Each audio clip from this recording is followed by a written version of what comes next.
បាទសួស្តីបងប្អូនអរគ្នាយើងមកមើលការ unboxing កុំព្យូទ័រមួយគ្រឿងទៀតគឺ Mac Asus X415EA ដែលវាមាន CPU Core i3 RAM 8GB Hard disk 256ដែលសមរម្យជាមួយនឹងបងប្អូនដែលមានតម្រូវការធម្មតាប្រើ Word Excel PowerPoint ឬក៏ការងារ Office មុនៗគឺអូខេសម្រាប់កុំព្យូទ័រនេះដែរដោយសារវាមាន hard disk ដែលជា hard disk ប្រភេទល្បឿនលឿនគឺ hard disk PCIe ហើយកុំព្យូទ័រនេះមើលបងប្អូនមើលទៅរូបរាងគឺ slim មែនតើពីមួយជំនាន់ទៅមួយជំនាន់ Asus កាន់តែ modern ទៅលើរូបរាងហើយនឹងបច្ចេកវិទ្យាហើយនេះគឺជា Asus ជំនាន់ទី11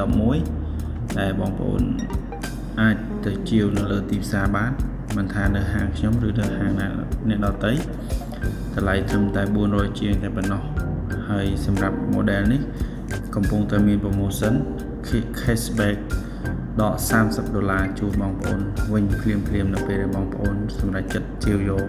កុំព្យូទ័រនេះពិតជាមិនខកបំណងទេបងប្អូនចំណែកឯការ start up Windows វិញត្រឹមតែ5 second គឺ Windows បានបើករួចរាល់ហើយ program អាច run បានលឿនមែនទែនអូខេអរគុណបងប្អូនជួបគ្នានៅវីដេអូក្រោយបាយបាយ